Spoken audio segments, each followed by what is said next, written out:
Il y a eu beaucoup de fake it until you make it, mais ça, c'est notre côté entrepreneur. On a été advisor pour ces sociétés-là qui nous amenaient beaucoup d'insights sur le marché.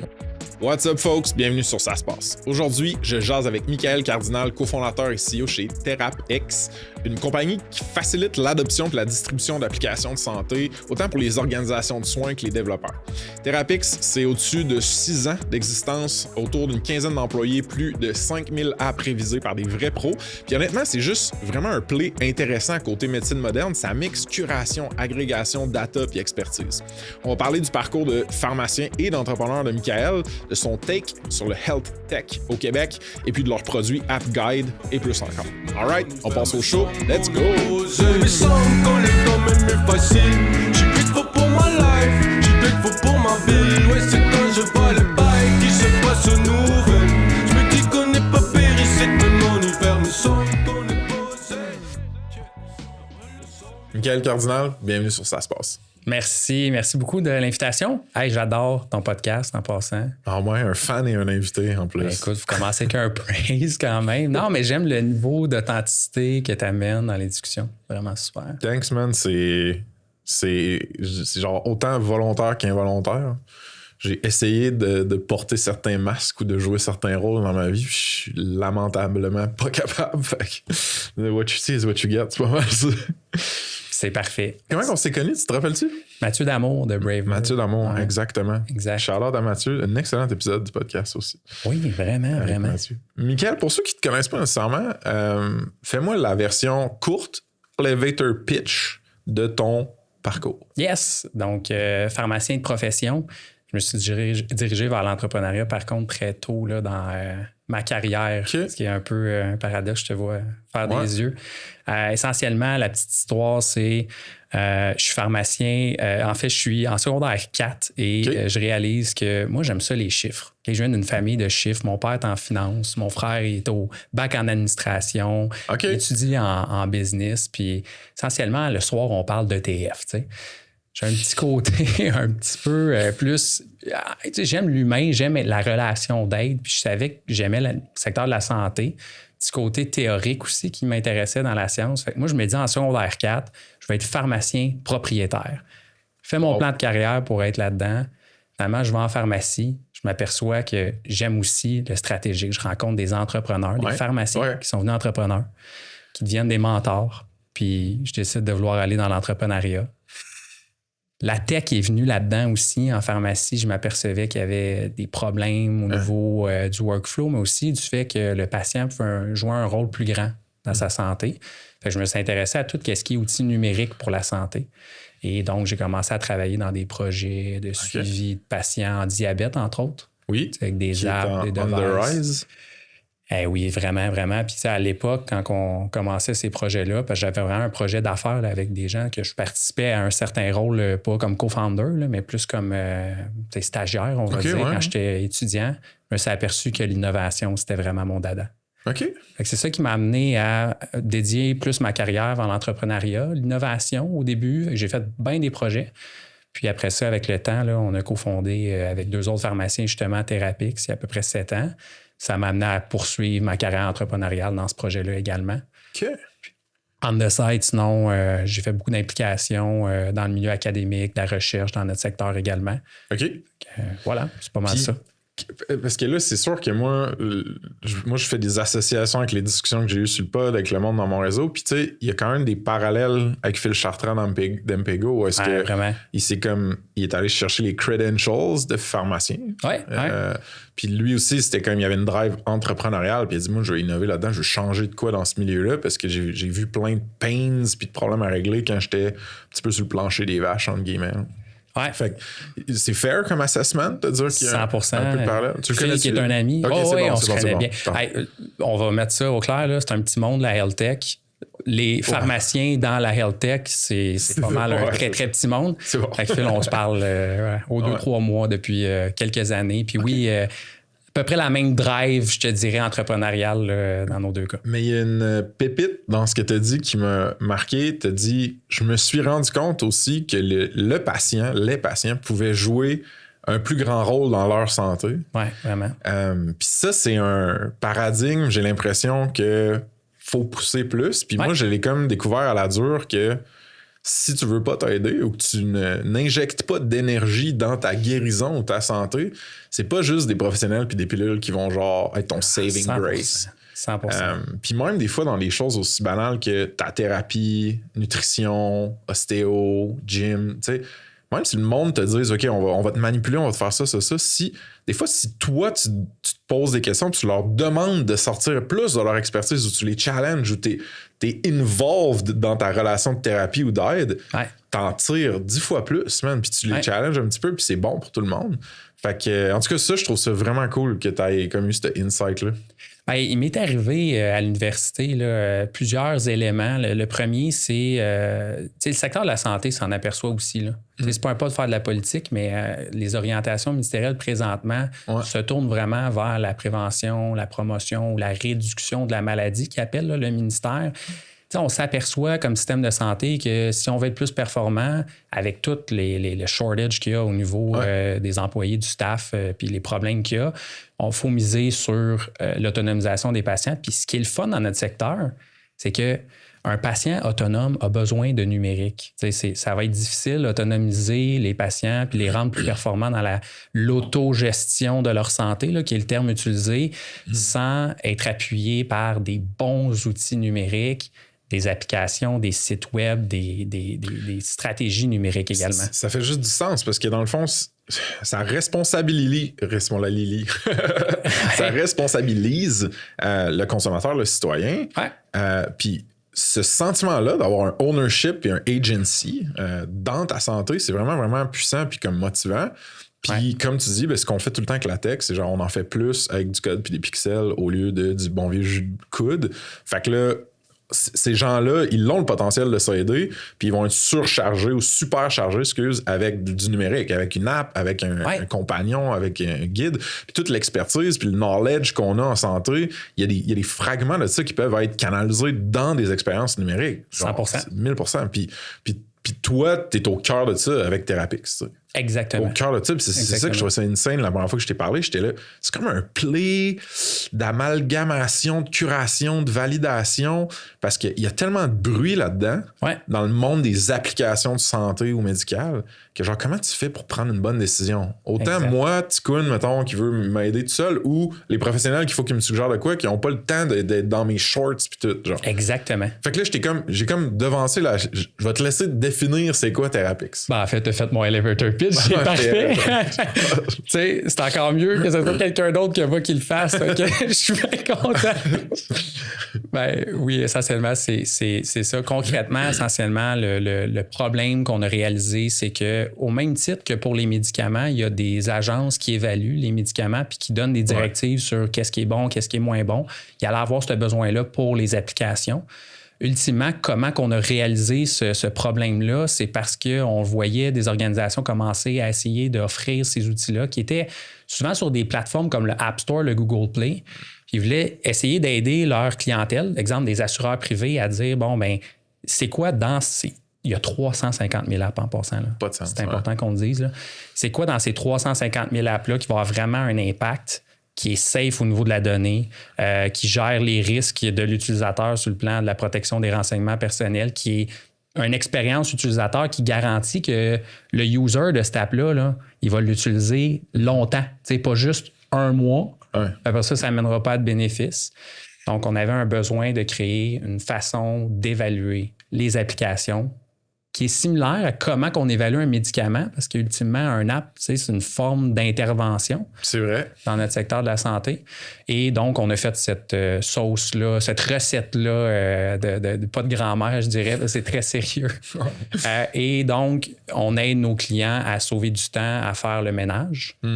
Puis avec le temps, il est venu AppGuide, on peut en reparler. Essentiellement, on s'est aperçu que c'était beau d'évaluer les applications, mais ultimement, puis les sélectionner plus rapidement à moindre coût.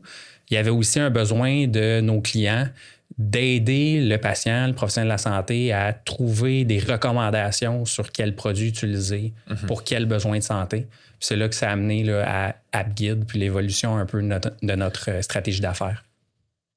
Rendons ça le plus concret possible, autant pour moi que l'audience. Mais mettons, donne-moi un exemple d'un professionnel ou d'une professionnelle qui utilise une app, genre concret, là, genre. Yes. Donc, on a, comme professionnel de la santé, accès à des dictionnaires, des lignes directrices pour à peu près tout.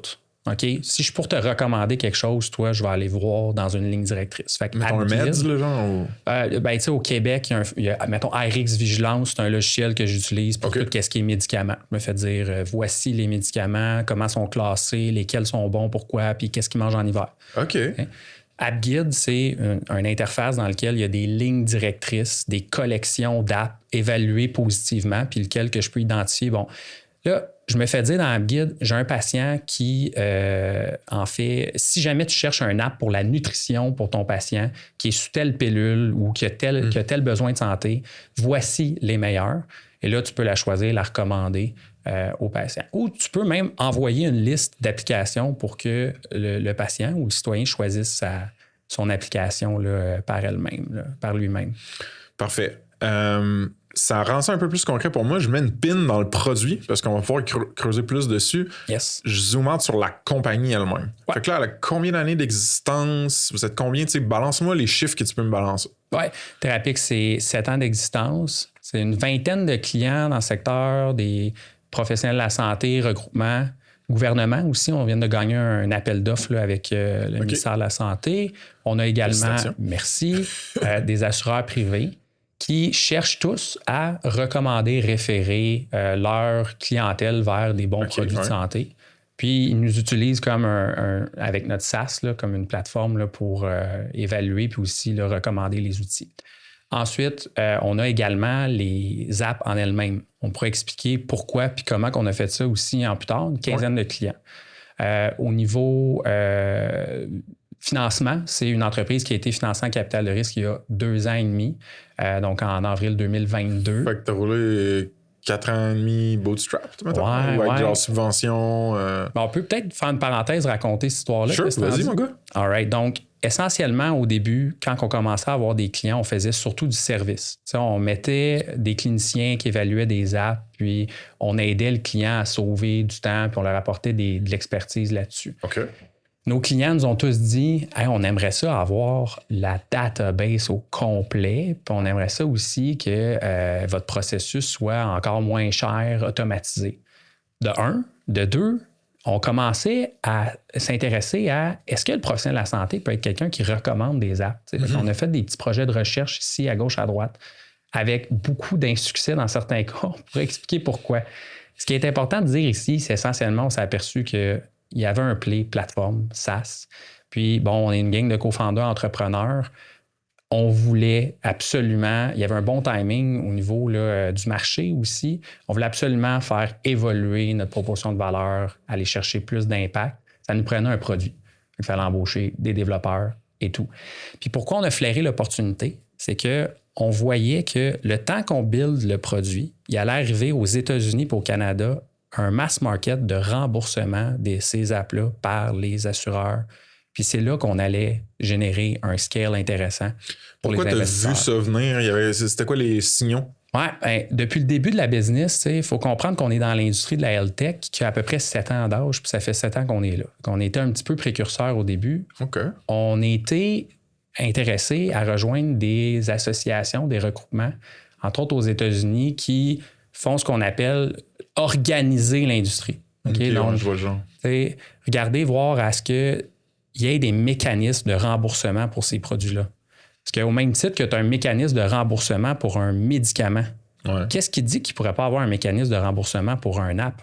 Ah, et puis ça peut être même un device physique qui t'aide tes béquilles, genre, tu sais, quand tu vires une cheville. Ah, des trucs connectés, les capteurs de glycémie, tu sais, tous ces éléments-là. Ah, c'est vraiment hot comme Insight, ça, ou même Foresight, ou je sais pas comment.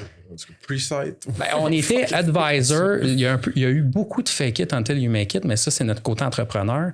On était advisor pour ces sociétés-là qui nous amenaient beaucoup d'insights sur le marché.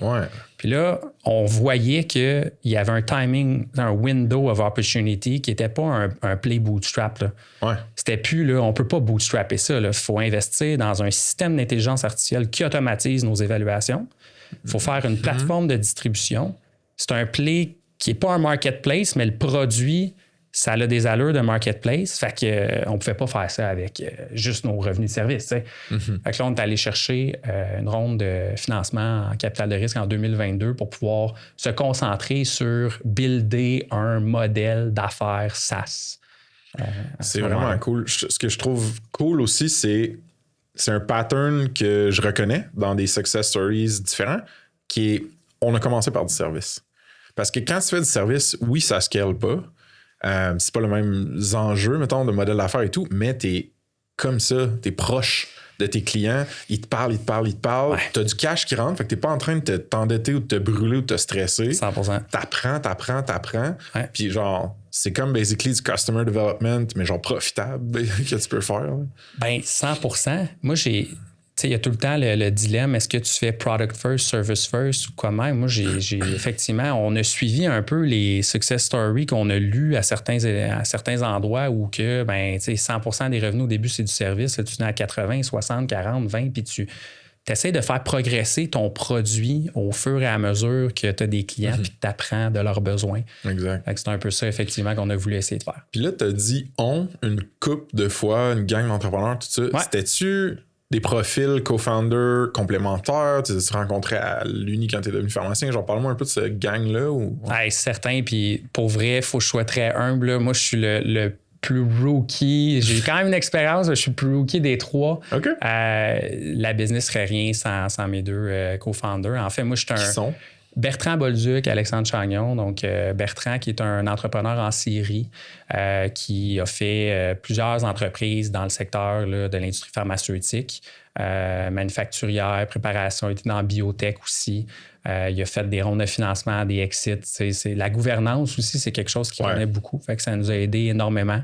Nice. Puis, il y a un réseau de contacts très, très important, ce qui nous a amené là, à ouvrir des portes là, de façon très efficace là, au départ de l'entreprise. Ça, c'est le genre de choses intangibles. C'est pas du sweat equity, c'est pas genre du cash nécessairement qui est mis dans la compagnie, mais c'est un potentiel qui va être actualisé grâce à des contacts, des connaissances, un réseau, comme tu dis. Puis ça a une valeur aussi là, quand tu startes une business. Une énorme valeur. Tu sais, Richard Chénier disait qu'il faut que le Québec Inc., dans ton pod, s'investisse parce qu'ils ont des clients puis ils peuvent aider les plus petits à ouvrir des portes.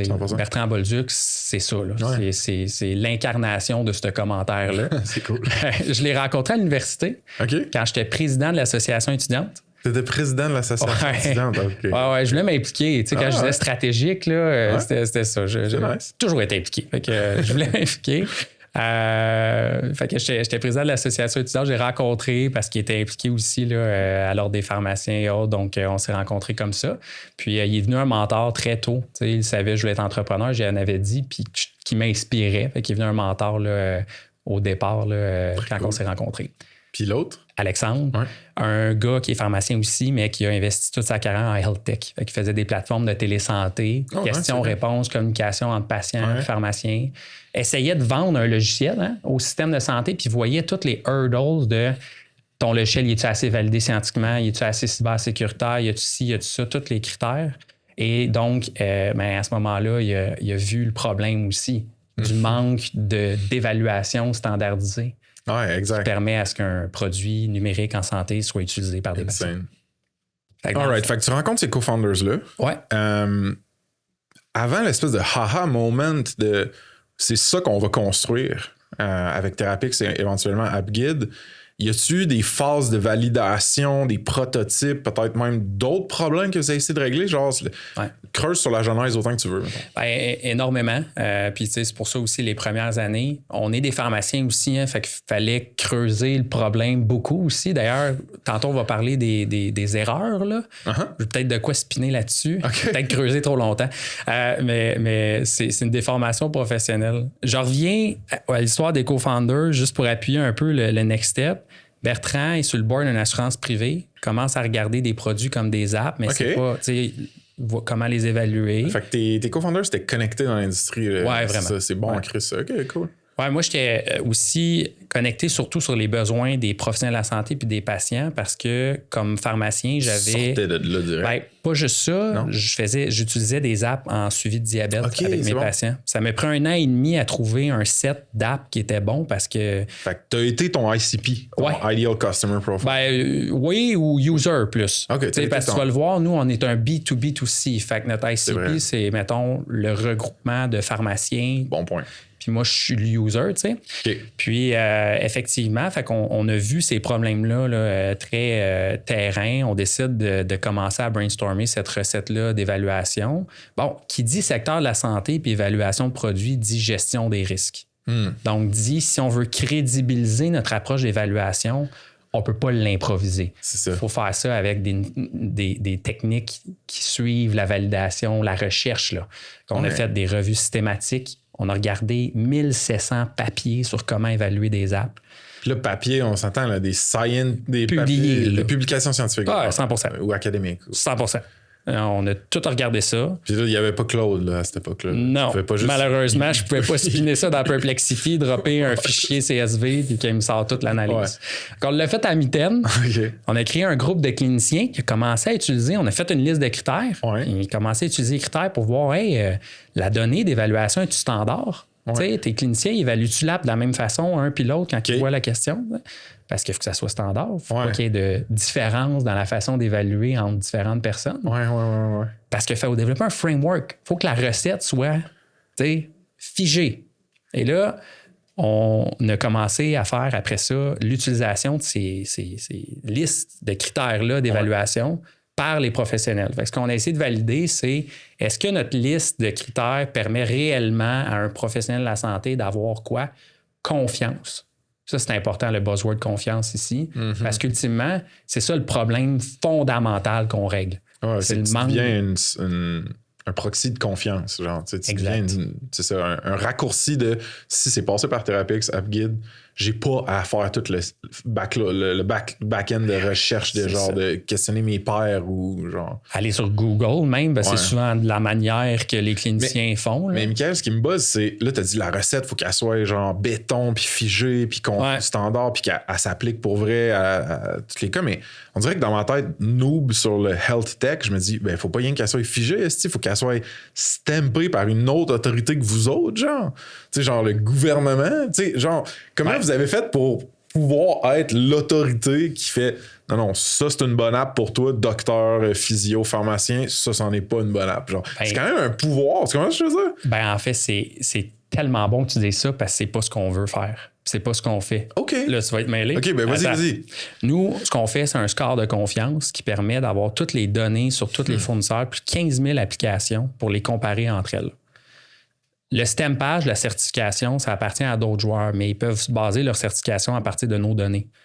Fait que notre d'autres client, joueurs comme des certificateurs ou des gouvernements qui veulent justement choisir puis stamper les applications. C'est bon, je vois, c'est où que tu te positionnes. Voilà. OK. C'est complexe comme marché parce que c'est hautement réglementé. J'imagine. Puis, faire une certification dans le secteur, t'es pogné qu'un modèle d'affaires qui ne scale pas aussi. Parce que quand tu fais une certification, tu fais le stem, tu es l'autorité, fait que tu es pogné avec vendre la certif. Fait que tu es pogné avec un frais flat fee pour une certif. T'sais? Tu veux dire, les émetteurs de certification n'ont pas un modèle d'affaires scalable? Ben, pas à mon avis, là. C'est nos compétiteurs non plus. Parce que c'est ça qu'ils font. Nous, ce qu'on fait, c'est un score de confiance. Puis du moment que tu es certifié, ben, ton score augmente sur les éléments certifiables. Tu es un gars de tech. Tu connais-tu les certifications en cybersécurité, par exemple? Je les connais, genre, mais pas en profondeur. C'est pas moi qui ai fait des audits, mettons. SOC 2. Puis, bon, ça. Mais du moment que tu es SOC 2, c'est quoi la valeur d'ajouter un layer de certification de plus sur la cybersécurité dans notre modèle? Pas tant. Right? Ouais, je comprends qu'il y a une notion de certification d'une app en fonction des critères externes ou whatever, mais c'est que je comprends que ce que tu me dis, c'est-tu on recommande rien, dans le fond. On fait juste donner de la data puis tu fais ta décision, c'est ça? Non, on a des scores de confiance rankés de A à E pour chaque thématique. E, c'est pas bon ou c'est bon? E, c'est pas bon. Okay. A, c'est good. C'est bon, c'est bon. Surtout ce qui est validation scientifique, expérience utilisateur. Ouais, quand même. Excuse-moi. C'est pas grave. Ceux qui connaissent les Nutri-Score dans notre audience, vous qui allez le googler, là, vous allez reconnaître des patterns là-dedans. Tu prends cette data-là, puis là, nous autres, on vient mettre un team de Customer Success avec notre client qui permet à notre client de prendre leurs décisions, publier ou choisir leur liste d'applications, en faire une collection, puis après ça, la mettre sur un site web pour que les patients, les professionnels puissent commencer à downloader ces produits-là. Est-ce que, tease out ou genre dresse le delta ou la différence entre un fucking G2, mettons, là, qui agrège puis qui recommande des software B2B SaaS, mettons, puis vous autres, genre. Ouais, très bon point. La grosse différence, c'est que G2 va pas déployer une liste d'outils SaaS chez une entreprise. Tu sais. L'entreprise qui utilise G2, elle sélectionne. Nous, on s'insère dans le care delivery. Comment? Ça veut dire care delivery? Dans les soins de santé. Ouais, donc, on a une plateforme qui te permet de faire ta liste d'apps. Puis après ça, de déployer un site web qui classe les apps puis qui dit aux patients, si tu cherches à mieux dormir, voici les 3 apps que nous, on te recommande. OK, c'est bon. Fait que c'est ça la grosse différence. Puis pourquoi qu'on a fait ça? Plusieurs raisons. C'est une question que, tu sais, historiquement, là, évaluer des apps, on le fait parce que c'est une nécessité, mais nous, ce qu'on veut, c'est aider des patients. Donc, on veut aider du monde, des citoyens. Ben oui, c'est ça, exact. Puis, ultimement aussi, c'est que le vrai problème qu'on a rencontré quand on a présenté notre modèle à nos clients, c'est que le purpose pour lequel ils investiraient de l'argent dans nous autres, c'est pour, oui, sauver des coûts, mais c'est pour aider, ultimement, leurs patients. Puis, on voyait qu'il n'y avait personne qui jouait ce rôle-là. Fait qu'on s'est dit, pourquoi qu'on ne s'intégrerait pas avec toute la chaîne de valeur au complet? Ça te positionne-tu dans... Est-ce que ça te met dans une position sensible par rapport aux développeurs d'applications dans le marché? Ça l'amène des deuils des fois de certaines applications, mais c'est positif et constructif. Je vais l'expliquer. Le pitch de Therapix puis AppGuide pourrait se résumer à toi, organisation de santé, on te présente le top 3 de toutes les apps qui existent. 3% de toutes les apps qui existent. Tu les sélectionnes, tu les distribues à tes patients. La sauce qui fait qu'on trouve le top 3 est relativement complexe parce que... Et privée aussi. Non, elle n'est pas privée. On la publie, on est transparent sur tous nos critères d'évaluation. C'est plus complexe dans la mesure où pour atteindre un haut score puis être dans le top 3% du marché, il faut que tu aies fait beaucoup de travaux, il faut que tu aies fait... Ton cycle, quand tu es une start-up qui commence, puis mettons, tu es un founder tech, OK? Puis là, toi, tu te pars en health tech, puis tu es un ingénieur, puis tu connais rien dans le réseau de la santé, OK? Puis là, tu connais pas Therapix. Tu spins ton produit, tu fais un produit, tu n'as pas de clinicien, tu n'as pas pensé à faire de projet de recherche, tu sais pas c'est quoi la cybersécurité. Quand tu arrives, tu cognes à la porte là, des assureurs puis des systèmes de santé, là, qu'est-ce qui se passe? Ils demandent une certification, probablement. C'est-à-dire... Ton produit est excellent. Là. On l'a testé, wow. Mais il n'est pas conforme. Tu n'as pas fait les étapes de validation. Ces étapes-là, c'est sûr que ça amène certains coûts pour les health tech companies qui développent leurs produits. All right, folks. Petit shout-out à Baseline, partenaire certifié Ça se passe. C'est mes geeks puis doctorants en intelligence artificielle préférés. Ils ont accompagné un paquet de SaaS en AI pour collecter puis valoriser de la donnée, mais aussi pour développer des fonctionnalités puis des automations critiques. Check them out sur saspace.com/partenaire avec un S. Puis l'épisode 41 avec David Beauchemin vaut vraiment la peine. OK? De retour au pod.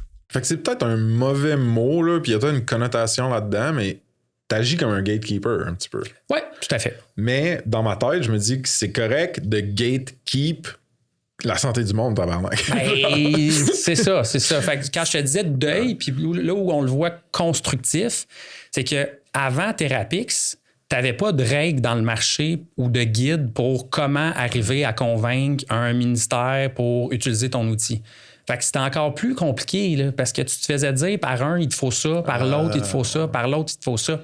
Il n'y avait pas de règles dans le marché sur comment arriver à faire que ton produit va être recommandé par un stakeholder dans le système de santé. Fait que pour toi, comme health tech company, c'était un marché qui ne marchait pas. C'est des frontières avec beaucoup de défrichage, puis tu ne pouvais pas avancer nécessairement. Voilà. Mais puis vous avez comme clearé un chemin pour que le monde puisse innover plus facilement, puis que la livraison de soins se fasse mieux via du numérique. Exactement. Mais fais donc la distinction entre Therapix, AppGuide.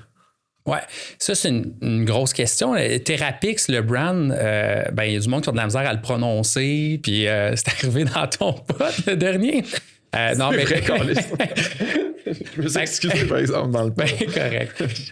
Non, mais je dis ça à la blague. Essentiellement, on a crédibilisé cette marque-là sur l'aspect un petit peu. Tu sais, si on parle là, des fois dans ces analyses-là de marketeurs, là, on fait les profils de personnalité de la brand. Les personas. Ouais, mais le brand personality, okay, ça. Okay, ouais, peut-être si les personas. ma brand était une personne, elle serait Éléonore, elle serait saine et genre autoritaire. Voilà. Genre. Nous autres, on s'est amusé un moment donné.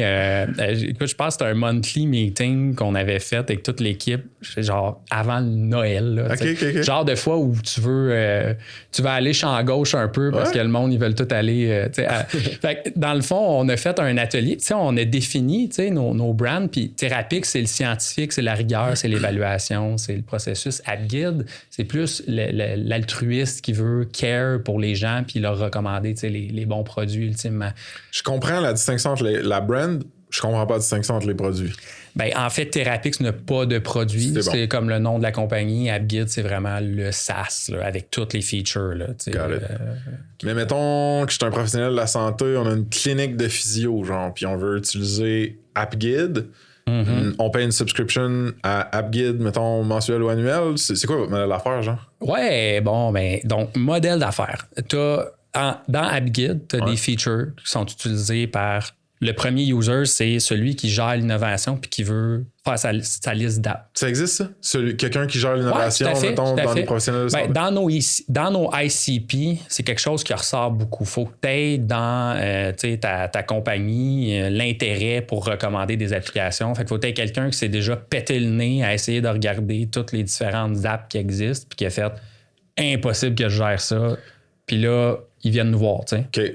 Mais ça, dans une pratique privée, low-key, indépendante de naturopathe, il n'y a personne qui fait ça. Non, mais c'est pas notre client. Parce que toi, ton ideal customer profile, c'est des regroupements, des associations? Des associations, ça pourrait. Mais notre ICP, présentement, là, c'est vraiment les chaînes, les bannières, regroupements de professionnels de la santé, les payeurs, ceux qui organisent les soins pour un scale assureur, de patients. Assureur, bon. Ouais. Assureur, il y a plein de nuances là-dedans dans notre industrie, mais on ne rentre pas nécessairement là-dedans. Mais oui, effectivement, c'est vraiment Fait que là-dedans, eux, ils ont un paquet de joueurs professionnels de la santé qui doivent livrer des soins. Ouais. Puis ces joueurs-là ont le pain de c'est quoi que je recommande, quand, puis comment, à qui. Ouais. Fait que le pain fait assez mal pour le regroupement, le ICP plus macro, pour dire il y a quelqu'un là-dedans que sa job dans ce regroupement-là, ça va être d'orienter le monde puis faire les bons services. C'est comme ton main target, ça, genre? C'est le premier. C'est lui qui utilise notre SaaS au début pour faire sa liste. Okay. Ça y prend, au lieu d'y prendre 2-3 ans à faire sa liste. 2-3 ans? Ouais. Ben, tu sais, tu gères les risques. Il faut que tu évalues tous les produits. Il faut que tu aies démontré. Toutes les listes que toi, tu as faites de critères, basically, ils crunchent ça. Ah ouais, exact. Ils prennent ça, ils font quand ouais, merci, tu me sauves la vie. C'est game changer. J'ai pas à tout me retaper ce job-là. Et là, après, ben, tu déploies ta liste en combien de temps? Pas 3 ans. Tu peux la déployer en 7 jours. Un de nos clients a déployé un site web avec une liste d'apps en 7 jours. Puis là, après ça, son équipe de comms ou de whatever va déployer ça à leurs clients puis dire allez voir ça. Genre. Ils vont mettre ça sur leur site web ou dans les mains de leurs professionnels de la santé, leurs professionnels qui recommandent des outils aux patients. Tu spins des websites toi-même, genre avec AppGuide, ou ben, genre tu white label de quoi? Puis Ben, ça fait partie du SaaS. Fait que dans AppGuide, tu as le volet Data Intelligence, la liste d'apps, les évaluations. Après ça, tu as le volet créer ton propre site web. Fait qu'on a créé un Content Management System spécialisé dans la distribution de produits en health tech. Vous avez développé un CMS. Oh yes. Ça. Ah ouais, ouais. Parce que nos clients... C'est overkill, ça? Non, auriez-vous pu prendre de quoi qui existe déjà puis le... Genre un Contentful ou quoi de même? Genre, ouais. Hey, zéro. C'est pourquoi? Compliance. SOC 2, tu peux pas prendre un Contentful, créer des affaires, tu sais, tu peux à certains niveaux, mais surtout, c'est pas juste le CMS qui est important là-dedans. C'est l'organisation du contenu. Ouais, de la data qui va vivre dedans. Puis la data qui va vivre dedans, voilà. C'est crissement intéressant, d'autres, man. Ça a-tu été tough, builder votre propre CMS pour ces recommandations? Ça, c'est shout-out. Je regarde la caméra, faire un shout-out à mon équipe. C'est vraiment l'équipe produit qu'on a chez nous. Là. Nice. Je peux peut-être te parler de Nicolas là, et Alexis, elle m'a dit qu'ils sont là depuis le début, François. Le team est vraiment doué dans l'identification de comment faire des produits de transformation numérique, là, puis rapide. Là. T'as-tu...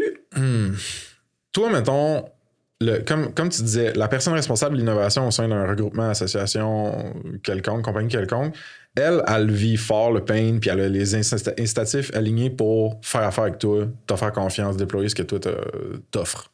Ouais. Par contre, quand tu drops d'un level puis tu te rends au propriétaire professionnel de la santé quelconque, eux autres sont busy as fuck, right? Genre, ils ont plein d'affaires à faire.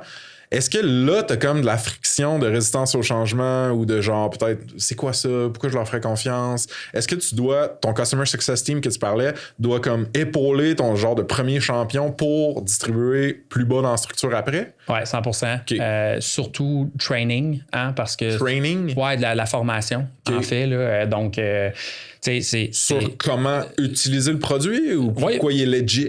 Ouais, je te dirais crédibiliser le produit parce que c'est pas... tu sais, moi, comme pharmacien, puis bon, nous, là, juste pour faire à plus haut niveau, là, juste pour revenir sur quelque chose, notre ICP a des professionnels de la santé, mais des fois aussi veut juste que le patient voit cette liste de ressources-là par lui-même aussi. Exemple, avant un rendez-vous chez le médecin, pour éviter peut-être des consultations non nécessaires. Mettons que tu as besoin juste d'un app de nutrition.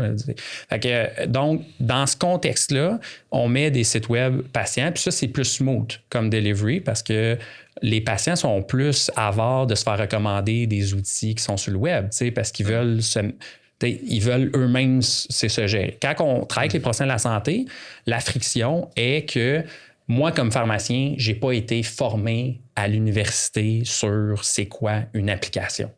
Je connais très, très bien les médicaments, mais recommander une app, c'est pas destiné à être quelque chose que je connais. Donc là, évidemment que pour assurer le succès client à ce niveau-là, ben là, c'est là qu'on forme. Et pas nécessairement on forme hands-on, on a des techniques de formation qui sont plus à même le produit, puis on a des vidéos, capsules, knowledge base, là, des éléments de même. Là. Fait qu'avant que vous existiez, et tu l'as comme déjà expliqué comment le monde réglait le problème. C'était plus long, c'était plus exhaustif, c'est painful, mettons, de passer à travers tous les critères, les listes avant de recommander quelque chose. Exact. Mais là, maintenant que vous existez, le landscape, le paysage compétitif ressemble à quoi? Genre, tu te bats-tu contre quelqu'un quand tu veux faire cette proposition de valeur-là? Oui, on est comparé à ceux qui délivrent des certifications. Très souvent. Que tu me parlais plus tôt. Ouais, c'est bon. Souvent, on se démarque. Je vais te l'expliquer tout de suite comment. Eux, quand ils font de l'assertif, ils sont dépendants de deux choses. Le premier, un fournisseur qui paye pour l'assertif, qui leur envoie des données. Fait que leur processus pour faire l'assertif est hyper long. Fait que ce qui fait que certifier des applications, ça leur coûte cher et ils peuvent en certifier un certain nombre, mais pas tant que ça. Nous, notre score de qualité, il est applicable à des apps qu'elles soient certifiées ou non. Fait qu'on est capable, au lieu d'évaluer 1000, 2000 outils comme les certificateurs, on est capable de maintenir l'évaluation continue puis la gestion des risques continue sur plus de 15 000 applications. Ça veut-tu dire que vos évals sont pas juste des snapshots statiques dans le temps? Genre, t'as comme une récurrence où ils roulent tout le temps? C'est continu. Ah ouais, ça, c'est cool en Chris. Ça, j'avais comme pas catché ça. Ouais. Je ne l'avais pas encore expliqué. Donc, c'est important pour un SaaS d'avoir un élément récurrent. De valeur qui est tout le temps oui. Fair. Donc, la valeur récurrente est à deux niveaux, sur le volet patient avec le site web, puis le volet maintenance de ce produit-là que je recommande sur mon site que je me suis fait avec AppGuide, il est toujours bon? C'est toujours le meilleur? Oui, parce qu'il y a de la data désuète, mettons, dans des agrégateurs. Un exemple boboche, ça va être sur le SEO, le monde va faire Top 10 CMS to build your marketing website. Ouais. Et des fois, genre, l'article, il y a comme 2-3 ans, il y a de ces outils-là qui sont morts ou whatever. Fait que tu sais, t'as pas un niveau de confiance fort dans la fraîcheur de la data, mettons. Exactement. Les autres, c'est l'inverse, c'est ça. Voilà, on le savait très tôt. Puis d'ailleurs, c'est une des raisons pourquoi on est allé chercher du VC, qu'il fallait développer des systèmes qui nous permettaient d'automatiser le processus d'évaluation pour qu'il soit continuellement mis à jour. Puis ça, c'est d'ailleurs la première chose qu'on a faite avec l'argent de la dernière ronde, c'est d'investir en IA là, pour cet élément-là. As-tu... J'ai comme plein de pistes dans lesquelles j'aimerais ça aller. Je pense que, ayant été, moi, un fournisseur SaaS, pour des devs qui, eux, buildaient un paquet d'affaires, ça m'intéresse de savoir, mettons, le marché ou la réalité des développeurs d'app en santé, ça ressemble à quoi, genre? Tu sais, c'est-tu genre méga compétitif? C'est-tu justement, le monde a peur vu que c'est de la health tech, fait qu'il n'y a pas tant de compétition? Ils font-tu bien du cash avec ça? Ces apps-là, sont-tu toutes fundées ou bootstrap? Genre, drop-moi une couple de points de data à propos des développeurs d'app. J'adore cette discussion. Ben, donc, tout ce que tu as dit est tout en même temps. OK. C'est pas une industrie qui est encore à la maturité pour avoir une organisation hyper rigoureuse ou qui a une chaîne d'approvisionnement claire et tout. Il faut être créatif, surtout au Canada. Il faut, exemple, soumissionner un appel d'offres ou passer par des mécanismes d'approvisionnement via de la recherche et autres. Okay. Ceci dit, c'est en train de changer, c'est en train d'être organisé. Pourquoi? On réalise où il y a de la valeur en santé numérique. Health tech, c'est une chose, mais il y a la health tech, tu as la med tech. Puis, c'est dans un umbrella digital health, on s'entend, là, santé numérique. Ça doit... Pharmatech aussi, qui est bon, plus biotech aussi, mais ça, c'est un peu à part. Ouais. Un peu à part. Fait que essentiellement, tu as des applications. Ça se traduit comment de d'autres façons? Là, si on l'explique d'un autre angle, c'est des applications de consumer wellness, des applications thérapeutiques, donc médicales. Ça, c'est des logiciels. Bon. Ce qui devient complexe, c'est la réglementation. Si tu vas consumer wellness, c'est plus facile parce que tu n'as pas Santé Canada qu'il faut qu'il te stampe. Tu n'as pas des projets de validation scientifique à faire. Mais c'est une organisation comme un ministère de la Santé. Oui, c'est bien. Tu valorises le consumer wellness, mais tu risques de référer la population vers ces outils-là de façon volontaire puis qu'eux qui payent out of pocket. Tu t'effaces de la transaction, de la relation, genre? Ben, c'est parce que tu n'as pas Santé Canada qui a donné un système de 1. Puis aussi, ben, l'outil, est-ce qu'il vaut assez cher pour que je le rembourse? Ouais. C'est du wellness. Mais mettons, là, je vais te donner un exemple concret. Là, comment ça s'appelle? Je vais checker sur mon cell. Quinoa. Là. Ouais. K-E-E-N-O-A. Genre ma nutritionniste. Parce que là, ça va bien, là, notre journey puis tout. Mais là, on se dit, on est-tu sur un roadblock? Je veux-tu être plus tight sur tracker mes affaires? Ouais. Ça, mettons, ça rentrerait-tu dans le consumer wellness? 100%. C'est ça. Ouais. Parce que c'est pas stampé par... Fait que toi, tu n'analyseras pas cette app-là. Ah non, je l'analyse. Tu l'analyses aussi? Ouais. C'est ça, parce que toi, tu n'analyses pas juste les certifiés. Good, non, on analyse vraiment tout ce qui se fait. Et même, on fait un filtre là, dans les 350 000 apps. On vient identifier les quinoa de ce monde. Parce que, tu sais, ta nutritionniste la connaît, mais moi, comme pharmacien, je la connais pas. Ou comme médecin non plus. Puis, donc, et comme nutritionniste, je veux peut-être vérifier si quinoa c'est bon. T'sais, donc, c'est là où, effectivement, on évalue aussi ces produits-là. Fait que ça veut dire, mettons, j'essaie de voir là, si je peux aider ton go-to-market avec une drop in the bucket de ton go-to-market.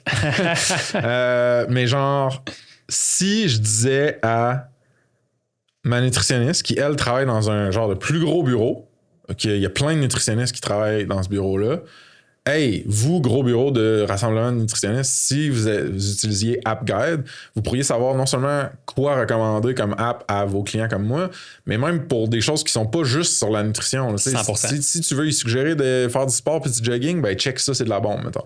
Fait que pourrais-tu être des clients payeurs, mettons, ou ça serait probablement plus petit que... Je sais pas, dans le fond. 100%. Ça marche, ouais? Oui, ça marche. Okay. Donc, tu pourrais même nous plugger. Ben, c'est sûr, dude, man. Je trouve ça nice. Tu sais, moi, je me suis buildé genre un Notion pour faire mon suivi avec ma nutritionniste parce que j'étais là, au début du pod, je te disais, quand tu t'investis puis tu t'impliques dans genre ta guérison puis ta santé, t'as des meilleurs résultats souvent. Puis c'est ça m'aide d'avoir juste un outil numérique bien simple qui est partagé avec ma nutritionniste. 100%. C'est ça. 100%. Voilà. All right, man. Fait Au niveau des users professionnels de la santé, c'était mon autre question. Puis après ça, on va bouger à une phrase que tu as dit que j'ai vraiment aimé dans une autre entrevue. Puis je vais te poser une question dessus. Fait, au niveau des users, les professionnels de la santé qui vont, eux, utiliser un app guide pour ensuite recommander des apps à leurs clients, aux patients. Leur âge varie grandement à ce monde-là. Moi, dans mon journey de santé ou de guérison de tout plein de cossins, j'ai vu des vieux bonhommes, des vieilles bonnes femmes, puis des jeunes avec les yeux brillants qui connaissent la tech comme toi, tu sais. Fait que, c'est-tu plus tough que le produit soit adopté plus que les gens sont vieux vu que c'est plus numérique, plus de la tech, ou genre tu sens-tu cette tension-là? Ah, ben, en fait, la tension vient des clients eux-mêmes. C'est une des objections dans le cycle de vente, potentiellement. D'ailleurs, merci de m'avoir dit que j'avais des beaux yeux, c'est gentil. Je te renvoie le compliment.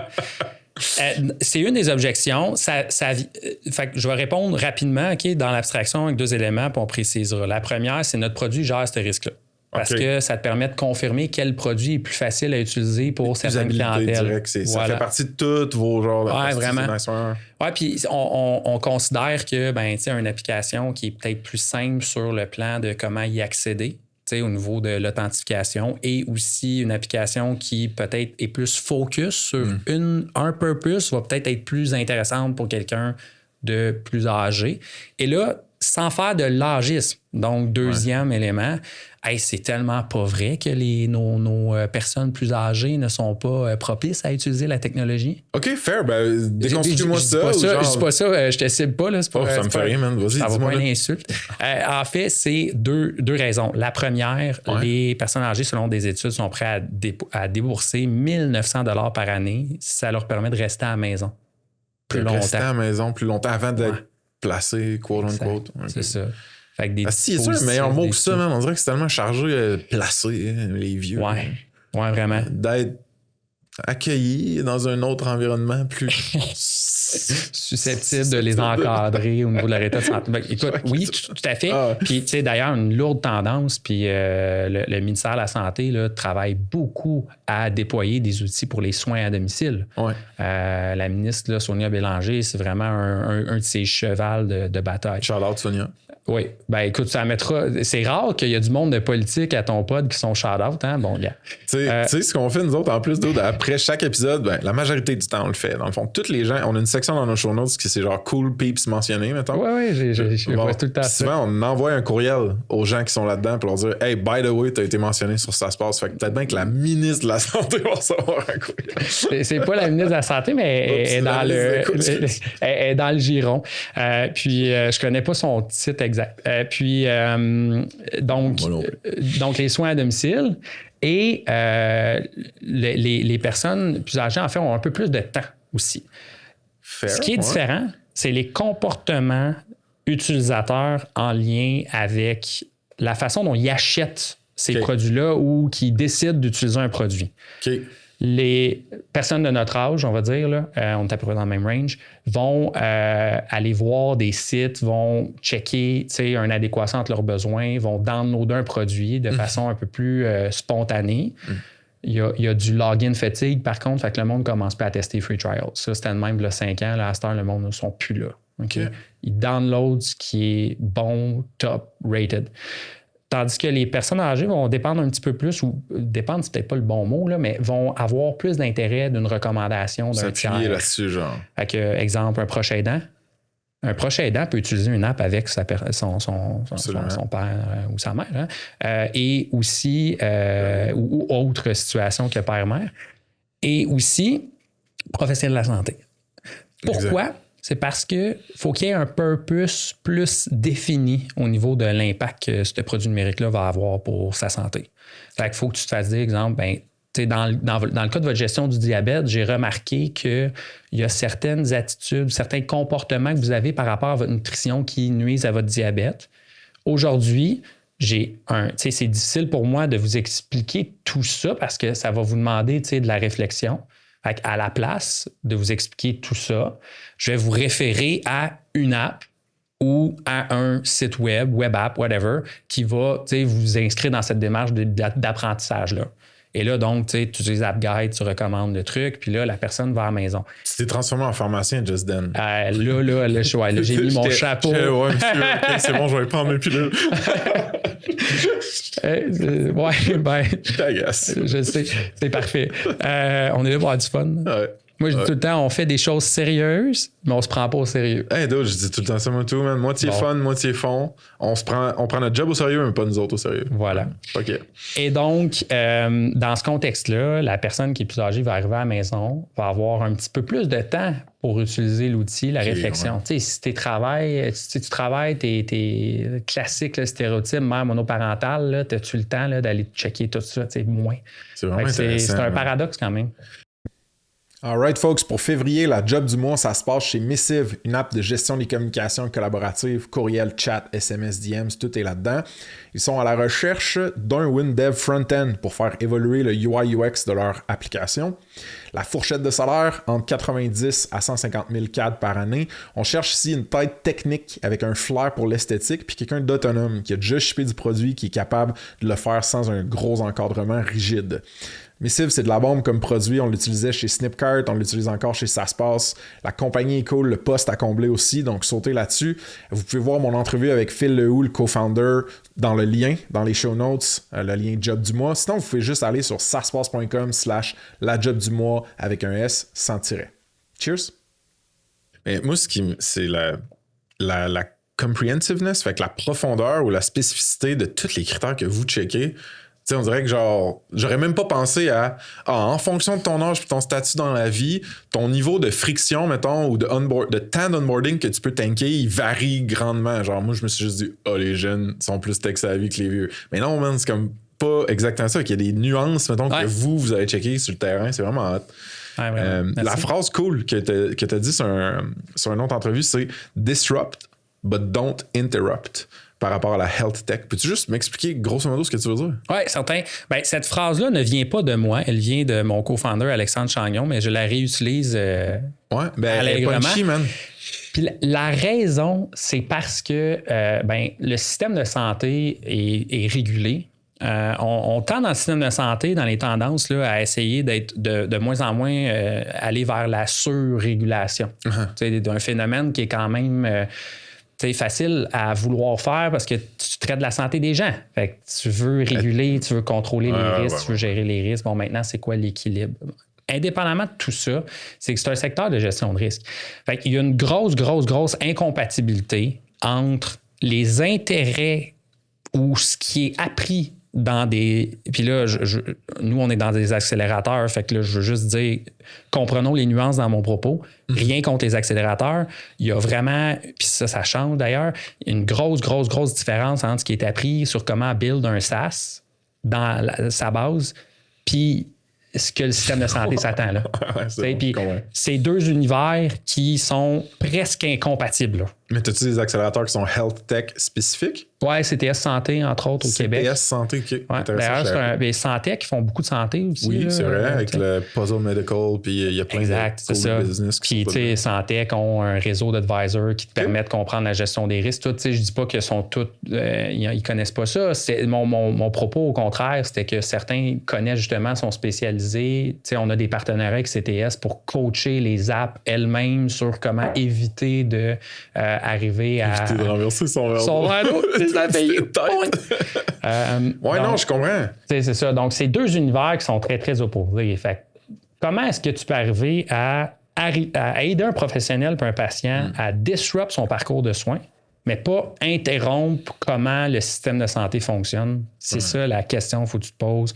Okay. Selon moi, quand tu builds un produit en health tech. Une façon vulgaire de dire ça pourrait être genre, au lieu de move fast and break things, c'est genre move fast and fix things. Genre c'est tellement bien dit. Je sais pas. Je peux-tu te la voler pour les prochaines? La propriété intellectuelle est toute à toi, mon vieux. All right, man. Je dis souvent, parce que là, on parle de la santé des gens. Tu viens de dire à quel point c'est important, puis que tu veux pas non plus genre casser toutes les affaires comme avec un CRM pour genre, je sais pas, là, des constructeurs. Je dis souvent, on sauve pas des vies. genre, pour dédramatiser les situations, pour me calmer moi aussi, tu sais, avec Snipcart, c'est du e-commerce, là, genre, tu sais, man. Le monde vend des patentes sur Internet, là. C'est très réducteur, là, mais bon.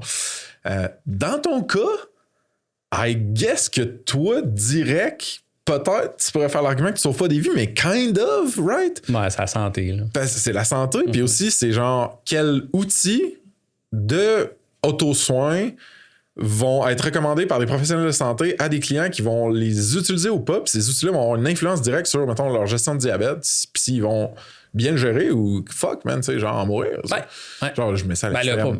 Je mets ça à l'extrême. Non, mais il y a des risques. Il y a des risques. Fait, ma question, c'est genre, toi et ou ta team, vivez-vous une pression là-dessus ou vous êtes comme... Tu sais, comment tu penses à ça? Ben, c'est une énorme pression, mais en même temps, c'est que c'est le problème qu'on règle aussi. Fait que ça nous permet de bien vivre ça.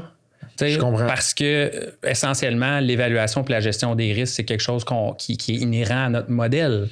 Fait qu'on est plus confortable à ce moment-là. Puis, tu sais, tu parlais des premières années là, où qu'on était en mode bootstrap. C'était aussi pour s'assurer qu'on fasse ces choses-là de la bonne façon, puis on aille chercher toutes les inputs des différentes parties prenantes. Mais je dirais aussi, c'est notre background pharmacien aussi. Là. Excuse-moi, c'est fait plate comme réponse, mais je pense que c'est même pas une question que je me pose, dans le sens où... Parce que t'es drillé, t'as été formé à... Exact, c'est ça. On a un code de déontologie. C'est inhérent à la gestion de risque, là, dans le fond. Ben, comment prendre des bonnes décisions evidence-based pour un patient, avec un patient surtout. Ouais. C'est super important, avec un patient en collaboration. C'est quelque chose qui fait partie de notre travail de tous les jours. Avec versus pour, ça écho un petit peu ce qu'on disait au début de la convo, qui est genre... C'est une responsabilité du patient aussi. C'est pas juste le pharmacien qui va magiquement te guérir tes affaires. 100%. C'est une responsabilité, je pense, de plus en plus que les professionnels de la santé tiennent à cœur de tenir compte de l'expertise du patient. Donc, qu'est-ce qu'il apprend par rapport à sa maladie pour personnaliser les interventions, puis tenir compte vraiment de le patient, il en est rendu où? Il n'est peut-être pas rendu à aller chercher un app, il est peut-être rendu à écouter un podcast ou regarder un site web qui est d'ailleurs dans notre base de données, on en a des affaires de même aussi. T'sais. Make sense, c'est comme plus haut dans le funnel que l'outil numérique, mettons. Genre. Exact. C'est cool ça. Voilà. Mais je vais bouncer sur 2 mots que tu as dit, ça m'ouvre une porte vers de quoi qui m'intéresse depuis le début de la convo, puis c'était pas planifié, fait que tu me diras si tu veux en parler ou pas, mais genre, tu as parlé de l'expertise du client, puis de la recherche ou des connaissances qu'il va avoir sur sa maladie ou son enjeu de santé, puis que c'est quelque chose qui est comme considéré par le professionnel de santé. Là, avec les ChatGPT, Claude, DeepSeek, Perplexity que tu as mentionné et plus, le syndrome de googler mes symptômes, là, on est rendu ailleurs. Là. Moi, littéralement, je vais te donner un exemple. Il y a des gens que je connais qui doivent faire des tests, mettons, génétiques par rapport à avoir des enfants ou pas, puis tout ça. Man, genre... La personne elle est allée dans ChatGPT puis elle s'est fait un coaching genre de OK, ben moi j'ai entendu que dans ma famille il y avait ça, voici les informations que j'ai, je comprends pas ça mais je comprends ça, aide-moi donc, puis un genre de flow de conversationnel avec un assistant AI où après ça la personne elle se revire vers ses professionnels de santé puis elle est comme ben voici ce que j'en sais puis j'en connais.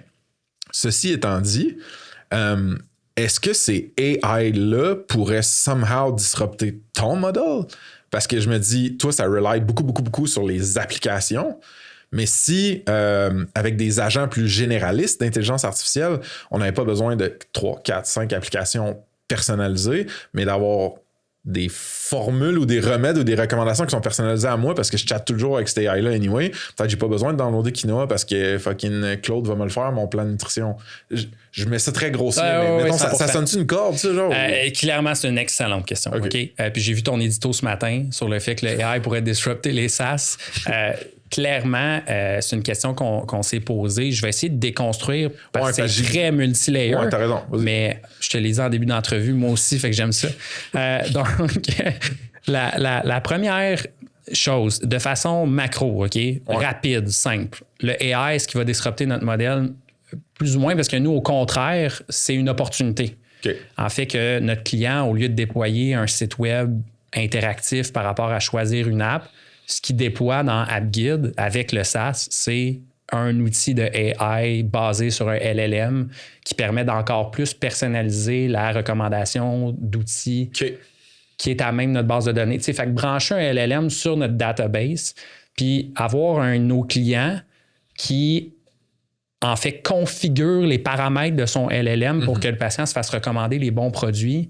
Je pense pas que ChatGPT va faire ça, puis Claude, là, tu sais, ils sont pas des spécialistes en santé. Fair. Flip-moi là de l'autre bord. Ouais. Bottom-up par le patient ou la patiente qui, elle, se crée son outil via Claude. Oui, bien là, c'est que ça va probablement, en fait, éliminer des outils qui étaient déjà peu pertinents dans le secteur de la santé. Mais ceux qui sont les plus performants qu'on évalue, c'est rarement des outils qui sont juste de l'éducation simple. C'est des outils qui ont un niveau d'interactivité important. Puis sont des outils qui sont spécialisés à traiter une quantité d'informations sur le patient important. Donc, exemple, des questionnaires validés scientifiquement pour orienter des décisions de soins. Ce sont des outils aussi qui ont fait des études cliniques pour valider qu'il y avait un outcome à la fin de tout ça, cette recommandation-là. Fait que donc, ces études cliniques-là, maintenant, sont-elles publiques? Généralement, sont publiées, révisées par des pairs. Ouais. C'est même d'ailleurs dans les exigences qu'on a quand on évalue un produit. Là, on veut que ça soit une étude qui soit publiée, là, évidemment. Fait que, tu sais, mettons, moi, j'avais un problème avec le diabète. Là, je pourrais-tu, genre, là, je freestyle. Je pourrais-tu scraper, même toutes les études publiques là-dessus récentes, puis, genre, feeder ça après ça dans mon cloud, puis dire, genre, hey, ça, c'est toutes les études récentes. Là. Moi, je veux que tu me fasses un plan custom en fonction de mon information pertinente. Puis, en ce faisant, skipper l'utilisation et le paiement d'une application qui est dédiée à ça. Bien, dans certains cas, peut-être. Dans d'autres, tu n'auras pas le code source. Tu vas avoir l'étude, mais quand je dis étude publiée, je parle du papier qui dit il y a tant de patients qui ont utilisé l'app. Je parle pas de open source coding sur des plateformes de gestion d'open source. Fait que beaucoup en santé mentale, dans des situations plus à risque ou dans des situations très nichées, maladies rares, Alzheimer, des éléments, les outils de LLM, ça va prendre quand même plusieurs années avant qu'ils veulent se spécialiser. Mais est-ce que le LLM est une opportunité pour ces mêmes apps-là? Oui, clairement, là, à mon sens. Là. OK, ouais, je comprends. C'est que l'opportunité que toi, tu vois, elle peut être aussi impliquée dans l'application qui existe déjà. Oui, et puis nous, pour notre modèle d'affaires, c'est clair que c'est déjà imbriqué. Là. Dans notre strategic plan, ce qui se passe, notre gros défi, c'est que ces apps-là de LLM qui vont arriver sur le marché, qui vont devoir avoir le même checklist de critères que les apps qui sont sur l'App Store, c'est qu'ils ne sont pas sur l'App Store. Fait que là, il faut les trouver autrement. Fait que ça va être notre défi. Mais on commence déjà à le faire. Puis on commence déjà à monter notre base de données d'outils LLM. Puis tu sais, plus c'est des décisions, genre, je me rappelle plus c'était quoi le critère sur Google, genre your money, your life, your health. Là. Plus c'est des enjeux dans ta vie qui sont critiques, ta santé, ta famille, tes finances, mettons, plus tu vas avoir besoin d'un signal de confiance pour prendre une décision 100%. Dans l'utilisation d'une solution numérique et peu importe. Fait que je pense que vous, justement, en ayant eu de l'avance dans la création de votre marque, de votre réputation, de toute la data que vous avez amassée depuis toutes ces années-là, ben, vous êtes positionné comme une autorité, puis vous allez pouvoir continuer de leverager cette autorité-là regardless de tout le fluff. L'évolution. Genre, fait que ça, c'est vraiment cool. C'est une bonne façon de voir. Tu le vois avec des décisions de santé qui sont de plus en plus prises par des gens, des consommateurs individuels par rapport à, mettons, j'ai entendu ça sur Uberman Podcast, sur le Uberman Labs.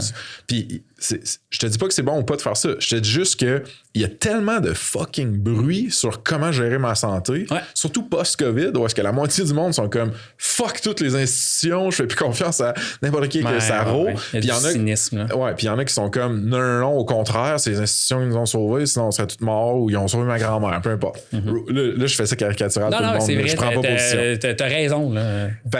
Fait que dans cette optique-là, il y a tellement de bruit que des fois, le monde s'attache à une source d'autorité puis ils font comme check, man. Genre, ça sera pas parfait, mon processus décisionnel, mais ça va être en fonction de cette personne-là. Puis je donne ma confiance, ce token de confiance-là. Puis vous pouvez avoir amassé ces tokens de confiance-là en malade, là.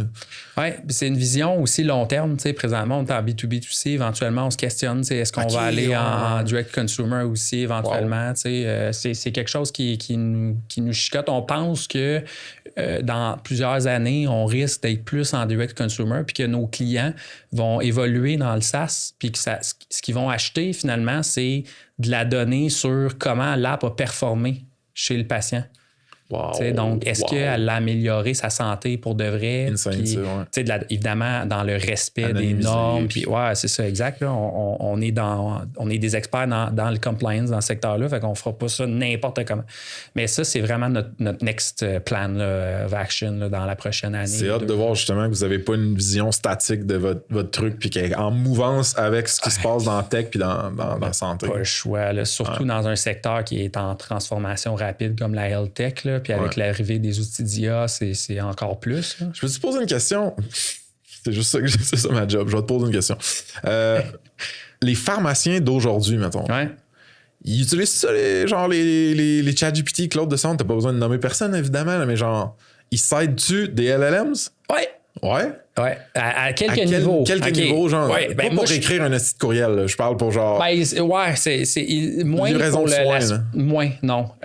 Pour plusieurs raisons. En fait, et là, je mets mon chapeau d'expert, là. Ouais. C'est pas recommandé d'utiliser. En fait, je vais y aller dans les nuances, OK? Vas-y. Secteur de la santé, pas le choix. Donc, tu sais, tu peux utiliser un outil pour faire de la recherche de références. C'est juste que, il faut que tu vérifies que les références sont pas hallucinées. 2, faut ultimement ton jugement professionnel. Puis ça, je te dirais, il semble avoir un consensus de plus en plus clair. Bien, ton jugement professionnel est là quand même. Hein? C'est ultimement toi, ta décision. Fait que oui, il s'en sert. Tu sais, les outils comme Perplexity sont un peu plus performants que ChatGPT pour la recherche de documentaires. Fait qu'il y a beaucoup ça. Après, les notes cliniques, là, tu sais, sans mettre des données de patients. True. Il y a beaucoup les voice to text. Qui pop, en plus, mettons Carway, eux autres, c'est ça. Ouais. Puis ils ont des compétiteurs aussi, même au Québec en ce moment. Okay. C'est effectivement des outils de voice to text, Plume AI, par exemple, il y en a d'autres. Là. Ouais. Donc, les outils de voice to text sont vraiment en ce moment là, en forte croissance là, dans la communauté professionnelle de la santé. Là. Ah, c'est vraiment intéressant, d'autres, parce que je me dis, il y a une couple d'années, je checkais pour réduire des médicaments que je prends. Puis checker les thérapies alternatives, mettons, tu sais, il y a eu un gros boom de psychédéliques, puis genre, traiter ta santé mentale. Oui, tout à fait. Anything de kétamine à genre ayahuasca dans le jungle avec un chaman. Ouais, c'est ça. Psilocybine, puis tout. Puis je me fessais le nez à. Évidemment, c'est ma santé, dude, genre le core de ma santé mentale. Je voulais pas être YOLO, là, puis genre appeler un ancien chum secondaire un peu louche, puis dire, sais-tu quoi, man, te reste-tu des shrooms? mais genre, fait que j'allais voir des pharmaciens que je connaissais, j'allais voir des médecins que je connaissais, des psychiatres que je connaissais, puis je disais, hey, what's up avec ça? Genre, c'est un thing pour moi, je devrais-tu essayer ça, tu sais, puis tout. Puis man, je me fessais le nez, genre, à. Ouais, on peut pas vraiment te recommander ça, puis on le sait pas, il y a pas rien encore, mais moi de l'autre bord, je me disais Chris, j'écoute je sais plus combien de podcasts qui font des études qui ont le MAPS mettons aux États-Unis, que je suis comme pourquoi vous puis là je me dis aujourd'hui avec les Perplexity, Claude, ChatGPT de ce monde, je serais capable de do your own research, quasiment do my own research, puis après ça d'aller voir un professionnel puis dire t'es un expert là, check, je t'ai bundlé ça, dis-moi ce que t'en penses, genre. Plusieurs éléments dans ce que tu as dit qui sont vraiment intéressants, qui suivent des tendances à mon sens. La première, c'est il y a une tolérance par rapport à la quantité de données qui est nécessaire pour vraiment appuyer une recommandation forte sur une intervention qui est à atteindre. Ces nuances-là, ça me surprendrait que les LLM soient capables de bien te les expliquer. Mais ça peut quand même te donner effectivement des réflexions. Puis pour la deuxième partie de ce que tu as dit, qui est vraiment intéressant à mon sens, en tout cas, c'est des observations personnelles, mais aussi qu'on voit dans la littérature. Pour ton info, parenthèse, je suis impliqué dans des comités qui s'intéressent à comment on devrait encadrer l'intelligence artificielle dans le secteur des professions. Puis, ultimement, ce qu'on voit, c'est effectivement, il va avoir une augmentation du risque d'un conflit entre un patient et un professionnel de la santé parce qu'un patient arrive, puis là, c'est plus... Je reçois une information, je m'en vais la vérifier sur Google après. C'est je vais voir le professionnel pour valider ce que l'outil de LLM m'a donné. Okay? Moi, je ne sais pas si c'est un conseil, là, mais c'est une réflexion. Okay? C'est que si vous utilisez un outil de LLM pour votre santé, vous allez voir votre professionnel en santé, dites-le. puis montrez-y la chaîne de réflexion, puis le prompt. Exact. OK. Comme ça, le professionnel de la santé va pouvoir voir votre prompt, puis il va jaser du prompt avec vous autres, parce que vous avez peut-être oublié des trucs, ou peut-être qu'au contraire, vous avez pris des bonnes directions, puis que c'est correct ce que l'LM a dit. Fait que moi, je pense... en collaboration. Ouais, exact. Nice. Puis ça va être tough socialement, ce que ça se passe, parce que je pense que les patients, quand je me mets même moi-même comme patient, puis je vais voir mon médecin, là, même si je suis pharmacien, là, je sais pas si je l'avouerais que j'utilisais un... Ça applique moins, là, mais... Puis dépendamment de c'est qui est de l'autre côté de la table. Toi, mettons, là, t'es un jeune professionnel fucking ouvert à la tech puis à tout ça. Tu vas m'accueillir avec mon processus puis tu vas essayer de m'encadrer. Ça, c'est un autre mais genre, peut-être bien que Gilles, man, 71 ans, man, l'allergologue, genre, il va dire, hey, d'autres, je m'en crisse de ton chat. Ça va prendre beaucoup de formation. Ça va prendre beaucoup de formation, c'est clair. Ouais. Shout-out à Gilles. Ça rappelle Martin aussi. On va faire un hard pivot, man. Parce que là, on a parlé de santé, on a parlé de tech, puis là, comme d'habitude, j'ai parlé de moi. Fait qu'on va parler, man, de financement, man. Parce que tu m'as comme dit à travers certaines convos qu'on a eues, genre, que tu étais dans ce processus-là. Ouais. Fait que ce soit la round dans laquelle, je sais pas t'en es où dans ton financement, mais je veux que tu me donnes des highs and lows de une round de financement, juste pour que le monde ait une meilleure idée de c'est quoi lever du financement en health tech, c'est quoi les défis, c'est quoi qui va bien, parle-moi un peu de ça. Bon, parfait. Fait que le timing, les défis, je vais commencer avec le timing. Tu sais, on le sait, là, puis je pense qu'il y a d'autres intervenants dans le pod qui l'ont dit, je vais juste le rappeler. Le timing entre ton modèle, les founders, leur mindset psychologique, à quel point ils veulent être agressifs, qu'ils veulent aller chercher le marché. Ils sont-tu fit? Ils ont-tu un fit entre les founders puis le modèle VC? Nous autres, dans notre cas, il y en avait un big time parce qu'on... C'est une ligne de crinqué, là. Mais et aussi le timing. Ce qui se passait en 2022, c'est qu'il y avait un gros appétit pour la health tech. On a sauté dessus, évidemment. Et il y avait des métriques dans le marché qui nous disaient que le marché allait scaler, qu'on allait être au bon moment dans le marché. La première ronde, bref, ça, c'était un high. Je vais t'expliquer pourquoi. A pris 1 mois et demi. Insane. Complètement débile. Ouais. Mais tu sais, t'avais un Bertrand Bolduc qui a fait ça toute sa vie. Un Alex Chagnon qui était CEO à l'époque qui pitch, man, comme un superstar.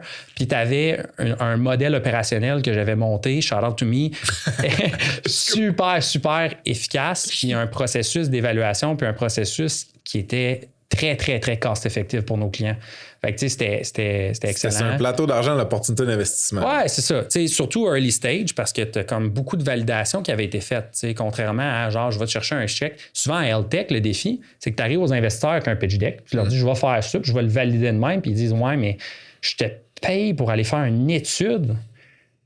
Puis là, par contre, moi, je mets un autre chapeau, je mets le chapeau d'entrepreneur qui évalue, puis je me dis, oui, il paye pour qu'il fasse une étude parce que c'est bon, c'est ça. Mais les investisseurs en health tech sont souvent pas spécialisés sur regarder un pitch deck puis dire ça fait-tu du sens cliniquement. Fait que ça, c'est ça le gros défi. Ouais. Il va-tu avoir de la validation de ce produit-là qui va arriver un jour? Eux, qu'est-ce qu'ils font? Est-ce qu'ils s'entourent de peut-être de cliniciens ou de monde qui ont de l'expérience plus en health tech? Il faut qu'ils le fassent. Okay. Il faut qu'ils le fassent, puis il y en a plein qui le font pas. Parce qu'ils se disent qu'ils sont des excellents gars de produits, mais ils comprennent pas que c'est pas le produit le problème, c'est ta stratégie.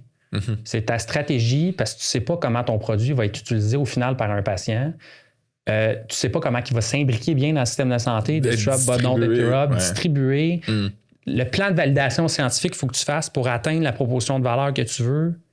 Tout ça, là. Fait que faut que tu l'aies dès le début ou tu viens de voir nous autres parce qu'on peut faire cette analyse-là. D'ailleurs, on l'a fait pour des investisseurs. Ah ouais? Ouais, on fait de l'analyse préclinique. C'est cool, ça. Ouais, on s'est aperçu qu'il y avait des frameworks là-dessus pour donner des insights sur si un produit avant même qu'il fasse des études, s'il va être bon. Fait qu'on on a cette expertise-là. Mais tout ça pour dire, dans notre ronde, tu sais, les highs, puis là, je vais te parler des lows. Bien, les lows, ça a été qu'on a essayé, là, 1 an, de retourner au marché là, du VC pour attaquer plus vite le marché américain. Notre but, c'était de dire, on a un produit, la R&D est presque complétée. On veut aller aux States parce qu'il y a des indicateurs qui vont avoir du remboursement d'application par l'assurance fédérale. Fait que, ils appellent ça Medicare puis Medicaid, là. C'est fait. En janvier, il y en a. Mais au moment où on voulait raiser, ça a été relativement tough. la marge n'était pas encore là dans notre modèle. Il fallait automatiser plus le modèle d'évaluation. Puis on était un peu surpris de ça parce que puis on se défendait, mais on était comme ouais, mais c'est parce que c'est la santé, là. À quel point tu veux qu'on automatise? Hein? Tu sais, ça prend un clinicien maintenant quelque part. Là. Finalement, on a trouvé d'autres façons qui n'est pas nécessairement risquées pour automatiser. OK. Fait que le clinicien vient valider les données, les bonnes données. Puis on a fait des projets de recherche. Entre autres, on a été supporté par le gouvernement, le Paris NRC. Oui. Je ne sais pas si les gens connaissent ce programme-là. Si vous ne le connaissez pas, c'est un très bon programme là, fédéral pour la R&D, plus complexe justement. Ouais. Et donc, on a fait du computer vision sur les screenshots d'app, puis du NLP, c'est descriptions pour interpréter des éléments cliniques, puis tout. Très cool. Automatisé au bout, dans la dernière année, là, le processus d'évaluation pour maintenir la même base de données, mais avec un burn ultra low. Là. Très cool. On a diminué le burn de moitié. Très cool. Juste avec cette innovation-là. Juste. J'ai dit, puis je me suis dit, avec cette innovation. Oui, exact. Voilà. On va y aller en mitraille, man. J'ai un paquet de questions que je veux que ce soit genre du back and forth, un peu plus quick. Ouais. Fait que, c'est quoi le plus gros contraste entre ton quotidien quand tu commençais il y a 7 ans-ish, puis aujourd'hui? All right. Le contraste, c'est t'ouvres mon téléphone puis t'as 72 pages d'app que j'évaluais moi-même au début. Là, aujourd'hui, c'est... OK, c'est ton phone. Ouais, vraiment. Puis là, c'est sûr, c'est une équipe. C'est d'avoir focusé un peu trop probablement sur les processus, puis des formations professionnelles obligent, il fallait que tout soit parfait. On est des pharmaciens, un petit peu moins sur vendre. Puis aujourd'hui, c'est où que je suis tellement content là, d'être rendu, là, c'est vente, sales on sales. Sales interne, sales, je suis tout le temps en train de vendre, puis ça, je suis content. T'aimes ça? Ah ouais. Quand j'étais ado, je vendais des laptops au bureau en gros. Puis je travaillais 12 heures dans la semaine. Ouais, vraiment. J'étais le geek sales. 12 heures par semaine, je vendais plus de garanties d'installation que les full-time. J'étais tout le temps dans le top 5 de la région. J'aime ça, la vente. Je sais pas pourquoi. C'est cool, man. C'est vraiment cool. Je devrais-tu dire ça sur un podcast? Je sais pas, mais... oui, mais voyons, non. C'est un skill qui est quasiment rendu plus important d'être capable de vendre que de construire, parce que construire, c'en est plus facile. T'as raison. Puis je pense qu'on n'était pas assez tourné vers ça aussi, comme bien des startups font comme erreur. Là. OK, au début, ça? Ouais, exact. Ouais. Étant plus académicien, genre produit, innovation. Tu l'as comme mentionné plus tôt. Là, ça, on aurait pu vendre, au lieu de faire tout le processus, on aurait pu vendre une petite partie, apprendre. Après ça, vendre l'autre partie. C'est bon. Là, on a fait tout, puis après ça, on a vendu. C'est grave? Non, mais ça aurait pu être de même aussi. Oui, fair. Ouais. On l'a appris. Puis l'acquisition, dans le fond, ça se fait principalement vers de la vente aujourd'hui? L'acquisition de notre solution. Oui, on est vraiment sur du outbound, là, très peu d'inbound. Il y en a quand même, parce qu'on a fait des email blogs, outbound? Oui, email. Cold call aussi? Tu veux dire que nous, on cold call? Oui, énormément. Oui. Super. Puis j'imagine qu'il y a un paquet d'events, trade shows, conférences. Ah, c'est beaucoup ça. Vous pouvez être présent. Oui, le CTS nous a aidé aussi, l'accélérateur là, que je te parlais. Tu me mettras dans les shout-outs. Samuel, Christelle. CTS? Oui. Le catalyseur des technologies de la santé. Ça ressemble à quoi ton entourage d'entrepreneurs? Les co-founders, Bertrand, c'est sûr. Dans nos investisseurs, on a la chance d'avoir des entrepreneurs qui ont eu du succès également. Nice. Fait que dans la première ronde, on a eu des utilisateurs produits. Celle-là, on a des entrepreneurs qui ont eu du succès. C'est les événements. Hier, j'aurais dû être à ton événement. Il est arrivé quelque chose. C'est ces éléments-là. Okay. Les founders en health tech, on se connaît pas mal beaucoup. Là. On s'aide, on de temps en temps, avez-vous quelque chose de structuré par rapport à cette aide ou encadrement? Peut-être faire un pod L-Tech, ça se passe X App Guide. On fera un genre de melting pot de toutes les health tech qui sont venus sur le pod. Ça pourrait être cool, vraiment cool. T'as-tu des mentors ou des coachs? Oui. Donc, j'ai eu des coachs avec l'accélérateur, plusieurs. J'ai toujours essayé d'avoir du coaching qui était structuré ou drivé pour la business, qui ultimement me permettait d'apprendre aussi personnellement puis de faire de la croissance personnelle. Okay. C'est dans mon attitude. Moi, il y a deux choses. Un coach, je trouve que des fois, le modèle de coaching peut ne pas prendre tout son sens si c'est pas structuré. Puis je trouve que ça appartient à l'entrepreneur à faire de l'introspection pour voir son ou ses faiblesses. T'sais. Fait que je me suis introspecté, j'ai vu c'était quoi mes faiblesses, j'étais allé chercher, puis des fois, les faiblesses de l'entrepreneur, c'est les faiblesses de la business, des fois non. Tu sais, fait que tu réfléchis à tout ça, puis tu te dis, OK, ben j'ai besoin de tel coaching, tu sais. Tu payais-tu pour ce coaching-là? Oui, on a eu de l'aide aussi de programmes gouvernementaux, genre Momentum avec le CTS, justement. On a eu des éléments. Moi, personnellement, est-ce que j'ai payé pour du coaching? Non. La réponse est non, parce que je vais le chercher de façon informelle aussi en étant très authentique. Tu sais, tu te dis, gars, là, tu développes une relation avec quelqu'un, tu te dis... Absolument. Voilà. Plus une stratégie de mentor à ce moment-là. Gotcha. Qu'est-ce qui est le plus tough à propos de travailler avec toi? Je suis un peu intense, pas mal. C'est ma qualité puis mon défaut, c'est le classique. Là. Mais non, des fois, je te dirais, ouais, c'est ça, ça va jamais assez vite. Je trouve tout le temps des solutions pour que ça aille plus vite. Puis ça des fois, ça brusque un peu. Ça brusque, c'est un beau mot, ça, j'aime ça. Ouais. Ton pricing model, si tu peux en parler, ça ressemble à quoi? Flat fee pour un ou l'autre des features, évidemment. Fait qu'il est progressif. Okay. Puis un performance-based fee. Fait que soit que tu veux payer à 100% parce que tu veux totale indépendance, tout, soit que tu mettons, tu vends, toi, tu es un regroupement, une chaîne de pharmacie, tu vends des outils connectés, tu veux en rajouter, tu payes notre service, puis tu le finances à même tes ventes.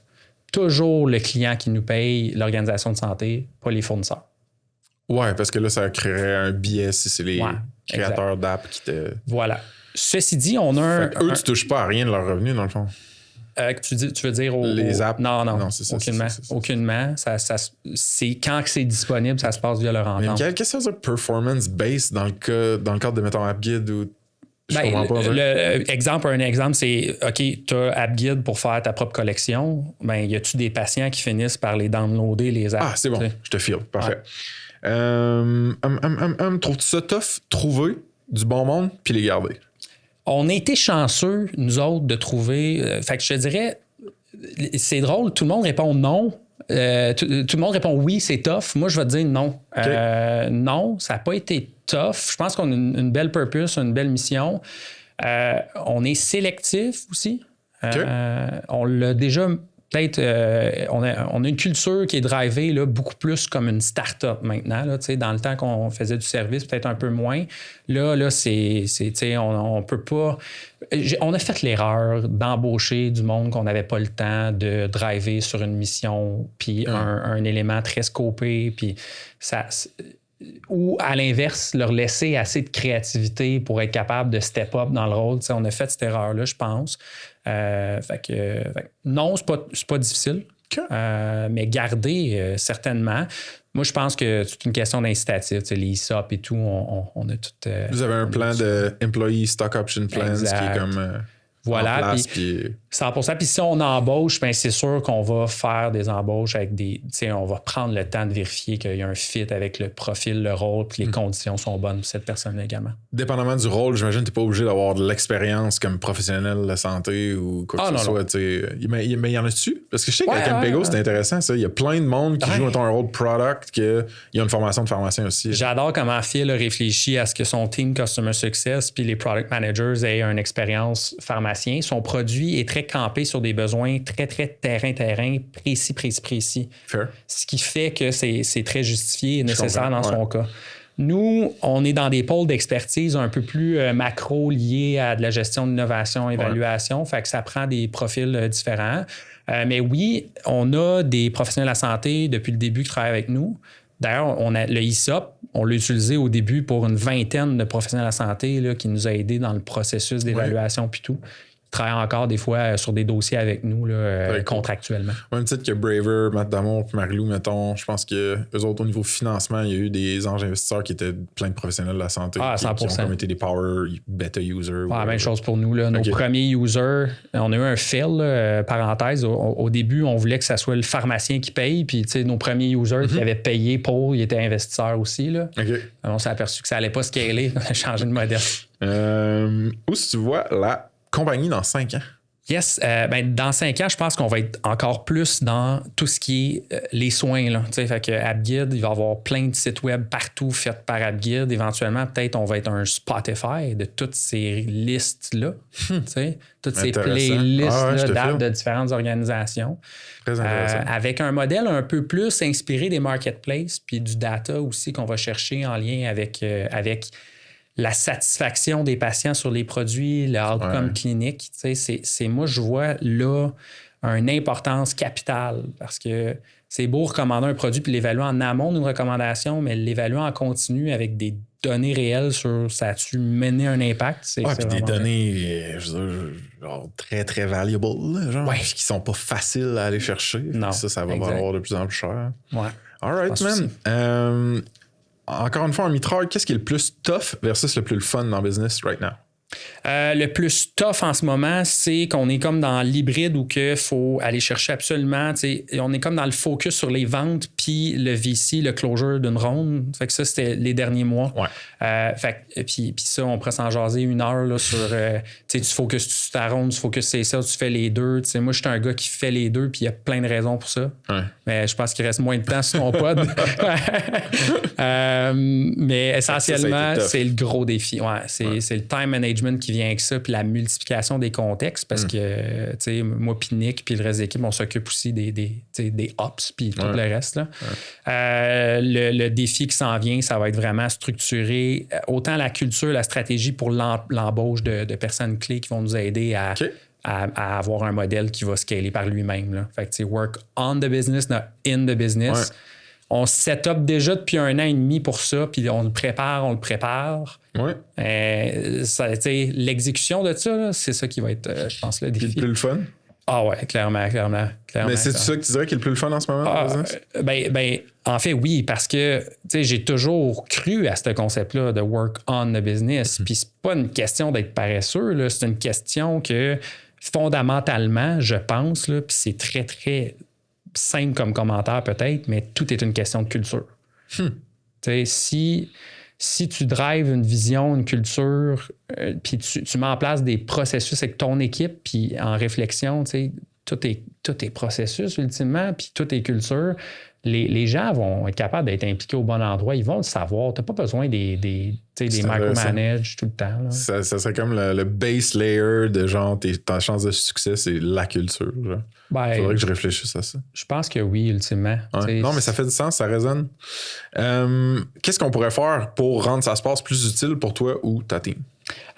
Moi, j'aime bien votre database. On dirait je sais pas qu'est-ce que vous allez faire avec ça. C'est une bonne question. Non, on a une couple d'idées, mais c'est tough en étant une petite compagnie, mettons, bootstrap indépendante. C'est tough de prioriser la plateforme, mettons, web, versus, mettons, le content, les médias, la communauté, les events, puis tout. Mais il y a une roadmap, là, mettons, de trucs à faire éventuellement. Est-ce que t'aimes bien ça pour juste... c'est très égoïste. Tu m'as demandé qu'est-ce que tu veux m'apporter. C'est sûr que du inbound serait pas pire. C'est sûr que de servir de la plateforme pour aider les entrepreneurs d'ici à avoir du inbound à l'international, peut-être aussi, là, dans Vision, là, 5 ans, là, nous autres, on va amener du capital étranger là, au Canada. Donc, on va être US-based. Voilà. As-tu des shameless plugs pour finir, Michael? Moi, je me cherche un CRO. Là, t'es sérieux? Oui, si la ronde a close comme qui est supposé closer, là, on cherche un gars de vente ou une fille de vente. Ça serait le fun. CRO, Chief Revenue Officer. Chief Revenue Officer et non Clinical Research Organization. Donc, oui, tout à fait. Cool. Vous avez, j'imagine, un site carrière ou quelque chose que je pourrais mettre en notes là-dessus? Oui, parfait. Cool. Ouais. On n'a pas encore publié l'offre, mais je le ferai pour que tu puisses la mettre. J'imagine qu'il y a n'importe qui dev des apps puis qui veulent les soumettre. Ça se fait-tu ou c'est plus vous qui les trouvez? Nous, on les trouve directement. Bon. Mais si, exemple, l'app a des éléments que sa révision n'est pas d'accord ou qu'elle veut on a un SaaS pour les aider pour voir leur score puis qu'est-ce qu'il faut qu'ils fassent pour améliorer leur score. Bon. Fait qu'ils peuvent devenir clients. Carrément. Puis, si les gens ont des questions à te poser, des follow-up, whatever, est-ce que c'est chill s'ils t'écrivent sur LinkedIn, mettons? 100%. Fait que c'est Michael Cardinal sur LinkedIn. Ouais, exact. Puis un créma sur le E. Ouais, Exact. Ben, tu pourrais mettre mon lien, pas de problème. Sinon, mets mon courriel, là, j'ai aucun problème avec ça. Parfait, je vais mettre ton numéro de téléphone aussi. Ça, non. Hey, écoute, man, j'aurais pu te parler encore plus longtemps, mais c'est un plaisir de creuser à travers tout ça avec toi, puis méchante belle histoire, man. Merci beaucoup, t'es gentil. Merci à toi. Cheers. Alright, folks, un petit shout-out à Missive, partenaire produit Ça se passe. Missive, c'est un email client multijoueur qui réinvente la boîte courriel pour aider les équipes à mieux communiquer puis collaborer. Il y a au-dessus de 3500 entreprises à travers 75 pays qui leur font confiance, dont Ça se passe, et un paquet de SaaS. Donc, check them out sur saspace.com/partenaire avec un S. Il y a une solide entrevue avec Phil Lehoux, le co-founder, sur ce qui s'en vient pour Missive. OK, de retour au pod. What's up, folks? C'est François Antinado. Bienvenue sur le YouTube de Ça se passe. C'est quoi Ça se passe? À part un épique jeu de mots, c'est d'abord un média pour les SaaS du Québec. Donc, on a un podcast hebdo sur construire et scaler des produits numériques, une infolette remplie de pépites et d'éditorial de feu de yours truly. On a du contenu qu'on publie sur LinkedIn beaucoup puis sur IG un petit peu. C'est aussi une communauté de tech et d'affaires au Québec. Donc, on a des événements en présentiel, des meet-ups privés pour fondateurs qui font partie de notre communauté sur invitation pour fondateurs SaaS. Puis finalement, c'est une plateforme web utile. Donc, on a un répertoire des SaaS au Québec, un répertoire des partenaires certifiés de Ça se passe, puis un job board gratuit pour la communauté. Fait que vous pouvez enjoy les épisodes et le contenu qu'on fait ici sur YouTube ou sur Spotify. Puis assurez-vous de check out l'infolettre sur saspace.com, il va y avoir un pop-up puis un call to action. Merci, folks. Félicitations, vous vous êtes rendus jusqu'à la fin de l'épisode et vous méritez maintenant l'outro custom de Frank. J'ai une coupe de call to action. Ça se passe, c'est une business d'amour. On met de l'effort, de l'énergie, de l'argent aussi. Si vous voulez nous aider, il y a un paquet de trucs que vous pouvez faire. First, on investit beaucoup dans l'infolettre. Donc, chaque semaine, je fais des éditoriales où est-ce que je creuse dans un sujet, puis je me gêne pas de dire les choses comme elles sont.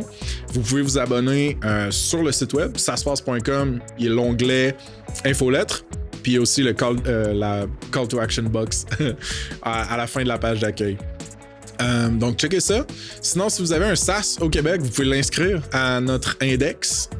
Saspace.com, il y a un gros bouton mauve ajouter votre SaaS. Il y en a plus de 300. Si vous suivez pas déjà le pod, allez le faire sur Spotify, Apple Podcasts, sur YouTube. Puis si vous pouvez nous laisser un review, ce serait vraiment smart. Ça nous aide à être plus découverts. On a un job board aussi. Si vous voulez poster une job ou trouver une job en SaaS au Québec, saspace.com/emploi avec un S. Un gros merci à tous nos partenaires certifiés qui financent et supportent beaucoup Ça se passe. Vous avez Léviat Légal pour tout ce qui est avocat, droit, besoin dans ce genre-là. Le Chiffre pour finance, fiscalité, comptabilité. Baseline pour tout ce qui est accompagnement en AI. Vous avez Coveo, un employeur certifié qui offre des carrières de feu dans un scale-up. Fait que merci à ce monde-là, encore une fois. On fait aussi des événements en présentiel très cool, souvent presque tout le temps sold out. Vous pouvez nous suivre sur Eventbrite pour être au courant de ça, où on en parle sur le pod aussi. Et puis finalement, last but not least, suivez-nous sur les socials, donc LinkedIn, Instagram. C'est là qu'on poste toutes les nouvelles sur la compagnie, mais le nouveau content qu'on fait aussi au niveau du pod, des events, etc. Fait que c'est ça. Merci d'avoir écouté jusqu'à là. Cheers!